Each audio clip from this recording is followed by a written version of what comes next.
তা শুরুতে কিন্তু একটা ছোট্ট সিনেমেটিক দেখতে পেলে প্রশান্ত দাস স্টুডিওতে এই শিব পার্বতীর। আর হ্যাঁ তোমরা অনেকেই আমাকে রিকোয়েস্ট করে গেছো প্রশান্ত দার ভিডিও দাও, প্রশান্ত বলে স্টুডিও ভিডিও দাও। তো চলে এসেছি আজকের প্রশান্ত দাস স্টুডিওর শিব পার্বতী দেখানোর জন্য। তো বেশি কথা বলে লাভ নেই, ভিডিওটা দেখো আর এনজয় করো। তো ভিডিওটা শুরু করছি স্টুডিও সাইড গেট দিয়ে ঢুকতেই। তো এখানে দেখাতে পাচ্ছি এদিকে শিব পার্বতী রয়েছে, এই পেছনেও রয়েছে। তো প্রত্যেক ঠাকুরই দেখাচ্ছি, তার আগে তোমাদের একটা জিনিস দেখাচ্ছি যে এখানে কিন্তু চারপাশে কিন্তু অলরেডি দুর্গা ঠাকুর কিন্তু রেডি হওয়া শুরু হয়ে গেছে। এই সাইডটা দেখলে বুঝতে পারছো কত দুর্গা ঠাকুর দিয়ে ভরা, এবং এই দূরেও কিন্তু রয়েছে একের পর এক দুর্গা ঠাকুর, এবং এই সাইডেও কিন্তু রয়েছে অনেক দুর্গা ঠাকুর। আর এই সাইডে একটা দেখাতে পাচ্ছি তোমাদের আমি যে এখানে তারা মা রয়েছে এবং এই পাশে সাধক বামাখ্যাপা রয়েছে।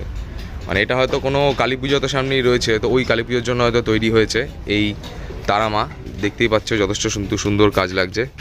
যদি দেখতে চাও এই যে লাইট মেরে দেখাচ্ছি, দেখো যথেষ্ট চকচকের মধ্যে ডিজাইনটা করা হয়েছে। আর এই চারপাশে কিন্তু দেখাতে পাচ্ছি যেখানে দুর্গা ঠাকুরের জন্য খড় বাঁধা শুরু হয়ে গেছে। আর এখানে যে দেখছো পুরো ঢাকা, এটা কি, এগুলো কিন্তু ভর্তি খড় রয়েছে দুর্গা পুজো এবং তার আগে যত পুজো রয়েছে। এই সাইডে বড় বড় দুখানা কালী প্রতিমা তৈরি শুরু হয়ে গেছে। তো শুরুতে মোটামুটি একটা দুর্গা পুজো 2024-এর আপনি একটা হালকার ওপর দিয়ে দিলাম। তো এবার আস্তে আস্তে শিব পার্বতীর দিকে যাওয়ার আগে একটা কথা বলি যে আমি কমিউনিটিতে প্রশান্ত দার যে বিয়ের ছবি, বিয়ে না মানে রিসেপশনে যখন আমাকে এখানে ইনভাইট করেছিল ওখানকার সমস্ত ছবি দিয়ে দিয়েছি। তোমরা না দেখে থাকলে কিন্তু আমার কমিউনিটি পোস্টে আছে, ইনস্টাগ্রাম ফেসবুকেও আমি দিয়ে দিয়েছি। আর তোমাদের এই ভিডিওর মাঝখানেই দেখতে পাচ্ছ যে এখনই আসছে, হ্যাঁ চলে এসছে, কতগুলো ছবি রয়েছে প্রশান্ত দা এবং তার ওয়াইফের। তো আশীর্বাদ করো তোমরা যাতে আগামী জীবনে ভালো থাকে তারা। তো চলো আস্তে আস্তে এবার শিব পার্বতীর দিকে ব্যাক করা যায়। গেট দিয়ে ঢুকতেই সবার আগে এই নিচে রয়েছে দুখানা শিব পার্বতী, বেশি বড় না। এই শিব পার্বতীর হাইট মোটামুটি কত হবে, 2 থেকে 3 ফুটের মতন হাইট হবে এই নিচ থেকে কাঠামো পর্যন্ত। কিন্তু এই ছোটোর মধ্যে দেখতে পাচ্ছ কতটা ডিটেলসে কাজ করা হয়েছে। শিব পার্বতী নন্দীজিও দেখতে পাচ্ছ মুখটি। আর এইখানে রয়েছে হলো মহাদেব, ছোটোর মধ্যে কত সুন্দর করে এখানে চক্ষুদানটি করা হয়েছে। এবং পাশে রয়েছে মা পার্বতী, দেখতে পাচ্ছ শিব একেবারে কাঁধে হাত দিয়ে মা পার্বতীর বসে রয়েছেন নন্দীজির ওপর। এই থেকে ঘুরলেই এই পাশে রয়েছে হলো একটি বড় শিব পার্বতীর মূর্তি, এটা একটু ভালো করে দেখাতে হবে। তো এখানে দেখতেই পাচ্ছ যে সব থেকে বড় বলতে গেলে মানে সব থেকে মানে এই হাইটটাই বলতে গেলে সব থেকে হাইস্ট রয়েছে। এইরকম আরেকটা ঠাকুরই ঠিক পেছনিকে রয়েছে। তো এই ঠাকুরটির চালচিত্র কাজটা দেখতে পাচ্ছ যথেষ্ট কিন্তু একেবারে সুন্দর রয়েছে। এখানে স্বস্তিক চিহ্নটি ভরা রয়েছে এবং বিভিন্ন রকম মাল্টি কালার, গ্রিন, গোল্ডেন এবং হোয়াইট কালার বিভিন্ন রকম ডিজাইন করে করা হয়েছে। আর এখানে দেখতে পাচ্ছ যে সাপটিও যথেষ্ট গ্রিন কালারের মতো তৈরি হয়েছে, দেখো গ্রিন রঙের। আর এখানে শিব ঠাকুরের মুখটি দেখতে পাচ্ছ যথেষ্ট সুন্দর কিন্তু এখানে চক্ষুদানের কাজটি করা হয়েছে এখানে। আর এই পাশে রয়েছে হলো মা পার্বতী, দেখো মা পার্বতীরও চোখের কাজ যথেষ্ট ভালো। আর এখানে দেখাতে পাচ্ছি মা পার্বতী কোলে কিন্তু এখানে ছোট্ট গণেশ ঠাকুরও রয়েছে, মানে মা বাবার সাথে ঘুরতে এসছে আমাদের ধরতি লোকে।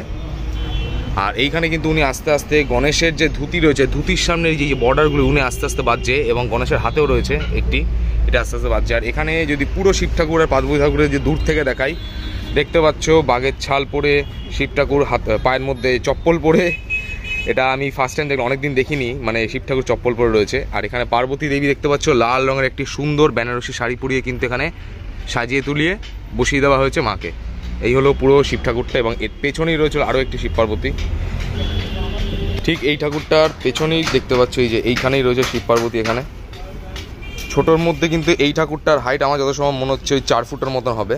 তো এই ঠাকুরটাও কিন্তু সুন্দর একটি লাল এবং গোল্ডেন কালারের বেনারসি শাড়ি পরিয়ে সাজিয়ে তোলা হয়েছে। এবং এখানে দেখতে পাচ্ছ যে কত সুন্দর গহনা পরিয়ে সাজিয়ে তোলা হয়েছে, এবং মুখের কাজ না যে কথা হবে না, যথেষ্ট সুন্দর। এখানে কিন্তু চক্ষুদান, মনে হচ্ছে কিরণদাই চক্ষুদান করেছে, প্রত্যেকটা ঠাকুর যেমন কিরণদাই চক্ষুদান করে।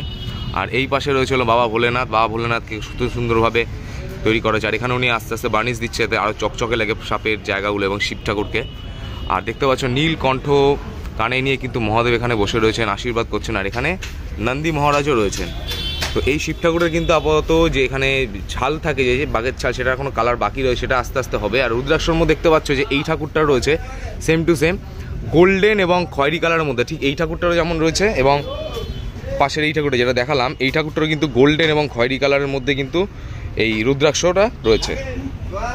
তো এবার এই ঠাকুরের পাশেও রয়েছে হলো আরও একটা ছোট্ট শিব পার্বতী, ঠিক 1.5 থেকে 2 ফুট হাইট হবে, সব থেকে ছোট শিব পার্বতী। এই 1.5 থেকে 2 ফুটের এত সুন্দর ঠাকুরটা হয়েছে বলতে গেলে এখানে অরিজিনাল বেনারসি শাড়ি পরানো হয়েছে, মানে এত ছোটোর মধ্যেও সুন্দর করে বেনারসি শাড়ি পরিয়ে কিন্তু মা পার্বতীকে এখানে সাজিয়ে তোলা হয়েছে।